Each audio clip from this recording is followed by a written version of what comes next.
오늘부터 야고보서 이 부분을 가지고 뒤에 있는 본문과 함께 한 두 번 내지 세 번 정도 함께 은혜를 나누고자 합니다. 그 주제면서 큰 제목은 경청의 영성입니다. 경청이라는 큰 주제로 함께 생각하면서 은혜를 나누고자 합니다. 여러분 혹시 이런 생각 해보셨는가 모르겠어요. 우리가 하루 동안 얼마나 많은 말을 쏟아내면서 살아가는지 한번 생각해 보신 적이 있을까요? 예. 아침에 눈을 떠서 이제 가족들과 대화를 시작하고 또 직장에 출근해서 동료들과 업무를 보면서도 이제 대화를 하고 쉬는 시간에는 이제 전화기를 붙잡고 내 생각과 주장을 이제 상대방에게 전달하는 게 우리들의 일상입니다. 요즘은 이제 스마트폰이 이제 우리 가운데서 주머니에 손 안에 딱 주어졌잖아요. 그래서 소리 내어 말하지 않아도 대화를 할 수 있어요. 손가락으로 막 이제 뭐예요? 글자를 치면죠. 막 카톡으로 말도 안 하죠. 카톡으로 이렇게 보내기도 하고 하루 종일 그러니까 내 목소리를 이렇게 낸다라는 거죠, 우리가. 그러니까 우리가 온종일 무언가를 쉴 새 없이 말아가면서 살아가는 시대가 우리의 시대라는 것입니다. 그러면 이제 반대로 한번 질문 한번 해보세요. 누군가의 곁에 내가 조용히 앉아서 그 사람의 마음속 이야기가 나에게 전해질 때까지 기다리는 시간은 얼마나 되는지 그 기다리는 시간이 차가지고 이제 그 사람이 나에게 자신의 어떤 속마음을 온전히 이야기할 때 내가 그것을 들어주는 시간은 얼마나 될지 반대 영역까지 한번 생각해 보시라는 거예요. 아마 내가 내 말을 쏟아내는 시간에 비하면 이 들어주는 시간 이거는 턱없이 부족한 우리들의 모습이 아닐까라는 생각을 해보게 됩니다. 오늘 우리가 읽었던 이 야고보서의 말씀은요, 이 일상적인 대화의 문제를 일상의 문제다라고 그냥 가볍게 넘어가지 않습니다. 그 일상의 이 대화의 문제를 우리의 영적인 생명과 직결해서 전해주는 굉장히 중요한 메시지가 되는 거예요. 19절 말씀을 다시 보시면 내 사랑하는 형제들아 너희가 알지니 사람마다 듣기는 속히 하고 말하기는 더디하며 성내기도 더디하라. 여기 보시면 이제 우리가 그토록 남을 만나서 이야기하고 싶은 너무나 원하는 거죠. 말하기는 어떻게 하라? 더디하라 라고 이야기를 하고 오히려 어떤 것을 듣기를 속히 하라 라고 이제 강하게 명령을 하게 됩니다. 자, 그러면 여러분 이 얘기를 딱 들었을 때 이게 모르는 얘기예요? 아니죠. 너무나 잘 아는 얘기예요.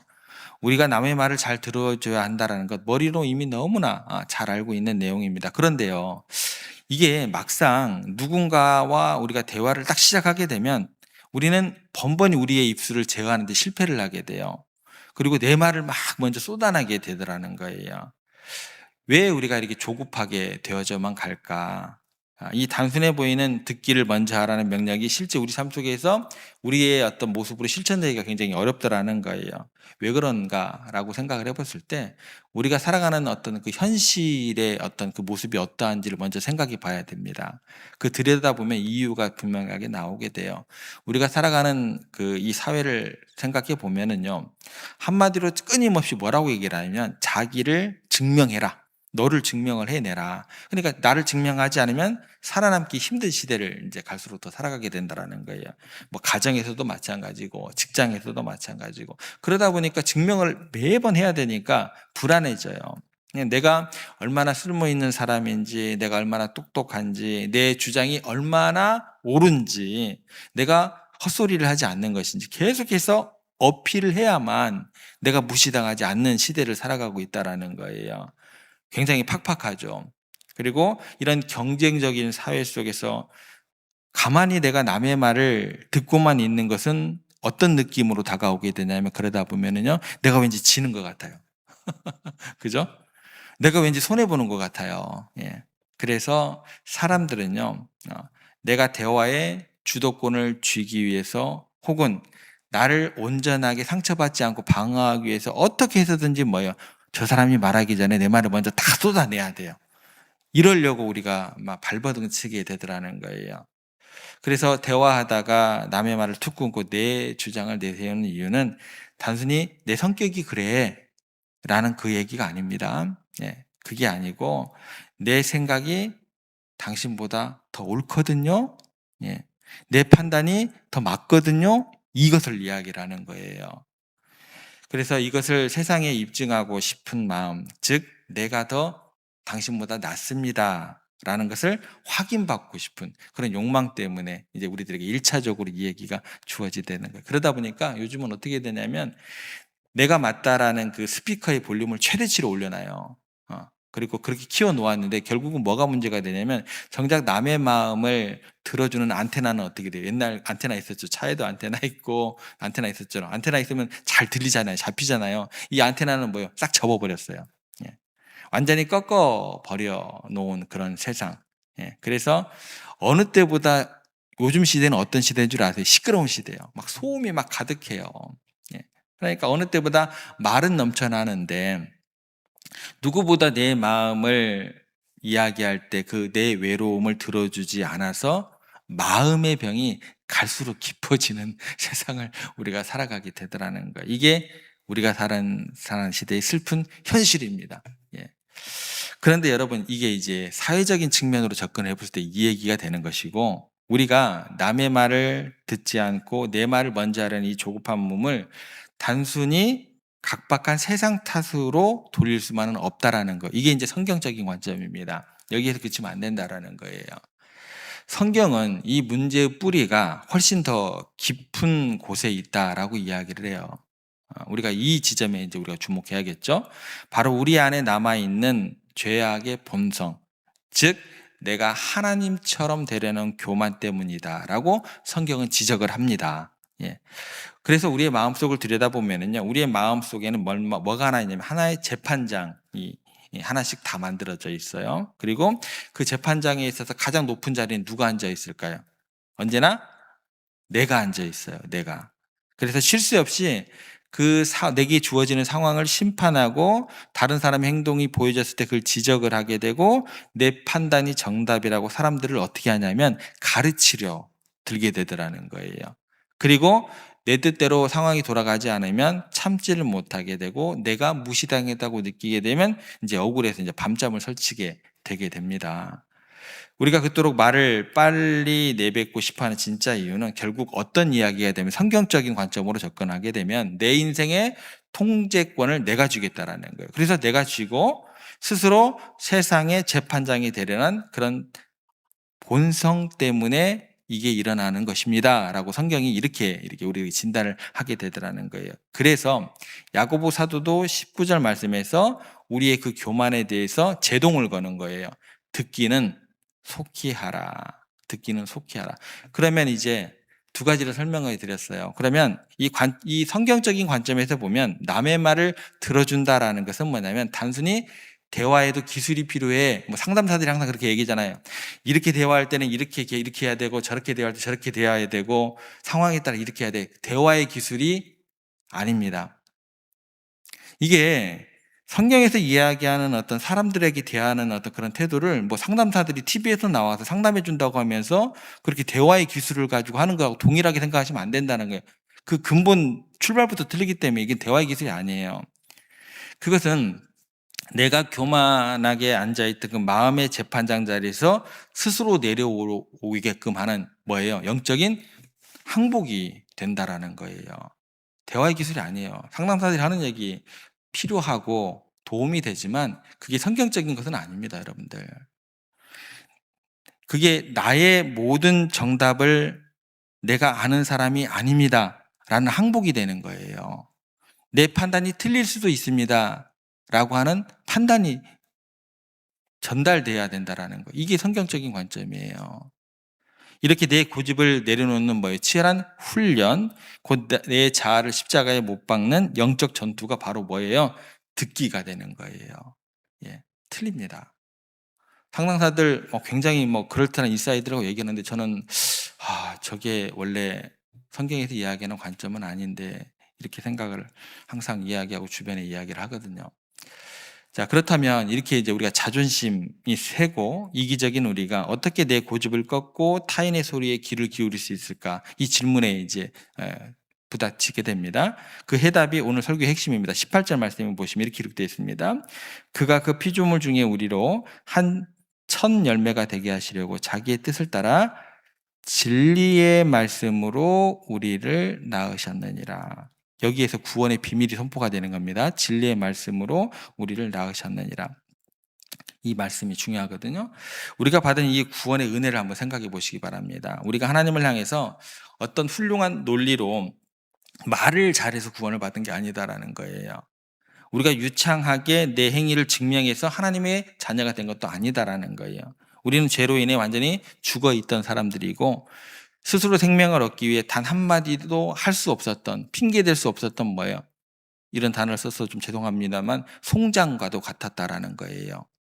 그런데 우리 밖에서 하늘로부터 십자가의 은혜가 들어왔다라는 거예요. 근데 들려왔습니다. 우리가 들은 거예요. 그러니까 우리를 살리시는 그 생명의 복음을 내 영혼의 귀로 들음으로써 우리가 새롭게 태어났다라는 거예요. 이것이 의미하는 바가 무엇인지 정확히 깨달으셔야 됩니다. 우리 그리스도인들은 내 입으로 어떤 말을 잘해서 생명을 얻은 사람들이 아닙니다. 우리는 하나님의 말씀을 들음으로써 안테나를 높이 세워가지고 들음으로써 영적인 생명이 시작된 사람들이다라는 거예요. 그러니까 나를 살린 것은 우리의 말이 아니라 뭐예요? 하나님의 말씀이었다라는 거예요. 그러므로 구원받은 영적인 성도들의 그 DNA들은 뭐예요? 근본 체질부터가 말하기보다 어떤 것에 더 익숙하게 되어 있어요. 듣는 것, 듣는 것. 이게 듣는 것이 체질화되는 것으로 뒤바뀐 사람들이 뭐예요? 구원받은 성도들의 그 DNA입니다. 그렇기 때문에 우리가 이 땅에 살아가는 삶의 방식 또한 뭐예요? 듣는 사람이 자연적으로 되어야 된다라는 거예요. 그리고 우리를 살려내신 그 놀라운 십자가의 복음을 듣는 태도는 자연스럽게 내 곁에 있는 가족과 이웃들을 향해 흘러가야 된다라는 거예요. 내 자존심을 내려놓고 이웃의 아픔을 마음을 다해서 들어주는 것은 단지 세상의 이야기는 너 성격 좋은 사람이 되어라. 성경은 그 얘기하는 게 아닙니다. 성격 좋은 사람이 되어서 세상의 칭찬을 받아라. 이 얘기하는 게 아니에요. 아, 저 사람은 자신의 뜻을 고집하지 않고 타인의 소리를 듣는구나. 하나님의 진리의 말씀으로 새롭게 태어난 사람이 맞는구나. 그 DNA가 있으니까. 예. 이것을 세상 앞에 증명하는 가장 위대한 믿음의 표적이 되게끔 하는 게 구원받은 백성들의 모습이 되어야 한다라는 겁니다. 독일에 핍박받던 교회를 이끌면서 감옥에서 순교했던 믿음의 가장 디트리 보니퍼 목사님이 계십니다. 이분이 우리에게 이런 이야기로 경고를 했습니다. 어떤 이야기냐면 자기 곁에 있는 형제의 말을 듣지 않는 사람은 머지않아 하나님의 말씀도 듣지 못하게 될 것이다. 이 말씀을 결코 가볍게 넘기시면 안 됩니다. 우리가 눈앞에 있는 이웃의 한숨소리, 자녀들, 또 남편, 또 아내, 또 내 곁에 있는 사람들의 작은 신음소리를 외면한 채 그저 내 옳은 소리, 내 정답만 쏟아낸다면 우리의 영혼은 병들 수밖에 없습니다. 라고 이야기하는 거예요. 왜 그러냐면 이렇게 계속 말을 쏟아내다 보면 우리 영적인 귀에는 뭐예요? 점점 두꺼운 굳은 살이 박히게 된다라는 거예요. 가장 가까운 형제의 눈물 섞인 목소리도 듣지 못하는 닫힌 귀를 가지게 되면은요, 나를 향한 하나님의 세미한 음성, 그죠? 세미한 음성은 결코 들을 수 없다라는 이야기가 되는 거예요. 예. 결국 우리가 어떤 지경까지 이르게 되냐면 말씀을 들어도 어떻게 되냐면 깨닫지 못하게 되는 영적인 귀머거리가 될 수 있다는 경고가 되는 겁니다. 그래서 우리들이 해야 될 것은 이것입니다. 나를 변호하려던 조급한 입술을 이제는 조금은 멈추어 보는 그런 노력들을 해야 돼요. 상황을 통제하려고 쏟아내는 그 날카로운 말들을 거두기를 노력을 해야 된다는 거예요. 그리고 나도 모르게 내세우고 있던 그 알량한 고집들을 십자가 앞에 내려놓는 그런 훈련들을 해야 된다라는 겁니다. 그리고 우리가 내 자아의 그 볼륨을 좀 낮추든지 그거를 끄고 우리의 입술을 멈출 때 비로소 그 텅 빈 침묵의 자리로, 고요함의 자리로 성령 하나님께서 찾아와 말씀하시고 우리 가운데 치유의 일을 시작하심을 우리가 믿게 되기를 간절히 소망해 봅니다. 그런데 이제 이렇게까지 이제 우리가 이해를 했지만서도 안타깝게도 이 입술을 우리가 제어할 능력이 우리 가운데는 없습니다. 항상 실패하게 되어 있어요. 우리가 예배당 문을 나서자마자 또 나를 변호하고 내 고집을 세우기 위해서 목소리 높이는 우리들은 연약한 존재들일 수밖에 없다라는 거예요. 이런 우리에게 남아있는 유일한 소망은 딱 한 가지밖에 없습니다. 그때는 어떻게 해야 되냐면 우리의 시선을 예수 그리스도의 십자가를 향해야만 한다라는 거예요. 그래서 이사야 53장 7절에 보면 우리를 위해 십자가를 지시는 예수님의 모습을 이렇게 묘사를 합니다. 이사야 53장 7절 읽어드릴게요. 그가 곤욕을 당하여 괴로울 때도 그의 입을 열지 아니하였음이며 마치 도수장으로 끌려가는 어린 양과 털 깎는 자 앞에서 잠잠한 양같이 그의 입을 열지 아니하였도다. 무슨 얘기가 되냐면요. 말씀으로 천지를 창조하신 능력의 주님께서 빌라도 법정에서 사람들에게 억울한 조롱과 채찍을 받으실 때 끝까지 어떻게 하셨다고요? 침묵하셨다라는 거예요. 본인이 얼마나 죄가 없고 의로운 분이신지 단숨에 증명하실 수 있으셨지만 단 한마디도 입을 열지 않으셨다라는 이야기가 되는 겁니다. 주님께서 그토록 침묵하신 데에는 분명한 이유가 있다라는 거예요. 평생도록 내 자존심 하나 지키겠다고 남을 찌르고 상처 주는 말만 쏟아내는 나 같은 사람을 위해서, 또 나 같은 사람이 그렇게 잘못된 길로 가다가 심판을 받아 마땅하지만 또 말로 지은 나만의 그 교만한 죄악을 당신의 거룩한 침묵으로 다 덮어주시기 위해서 그의 입을 열지 아니하셨다. 이렇게 기록되어 있다라는 겁니다.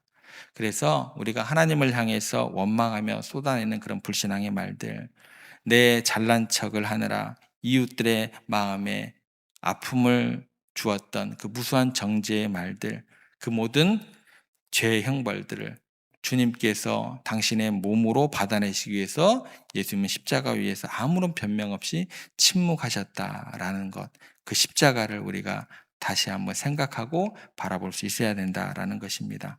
그렇게 우리 주님께서 권리를 다 내려놓으시고 우리의 부족한 입술까지 끝까지 감당하시면서 우리의 그 뭐라 그럴까요? 옳지 못한 이야기까지 다 들어주시는 그 십자가의 사랑, 그 위대한 경청의 은혜가 오늘 이 새벽 우리를 건져내셨다라는 것, 여러분들 꼭 기억하시기를 부탁을 드립니다. 말씀을 정리합니다. 오늘 하루 여러분의 삶의 자리로 돌아가실 때 누군가와 대화하면서 내 자존심이 치고 올라오려고 할 때마다 우리 입술의 문에 거룩한 파수꾼을 세워주십시오. 그렇게 기도하시기를 바랍니다. 그리고 내 뜻대로 상황을 통제하고 싶은 그 조급한 마음 예수님의 십자가에 다 내려놓으시기를 또한 부탁을 드립니다. 그리고 우리 입술의 침묵은요, 그저 말을 참는 것이 아니라 나를 부인하고 예수님을 따르는 거룩한 신앙의 훈련이 됨을 여러분들 기억하시기를 바랍니다. 그래서 오늘 하루 나를 증명하려는 그 피곤함을 멈추시고 나를 살리신 십자가의 은혜를 더욱더 바라보시고 기대어 살아가시기를 부탁을 드립니다. 내 곁에 있는 사람들의 이야기에 조용히 귀를 기울여주는 따뜻하고 위대한 경청의 은사가 넘치는 사람이 되어서 정말 주님의 그 말씀을 듣고 승리하는 여러분들 되시기를 주님의 이름으로 축원합니다.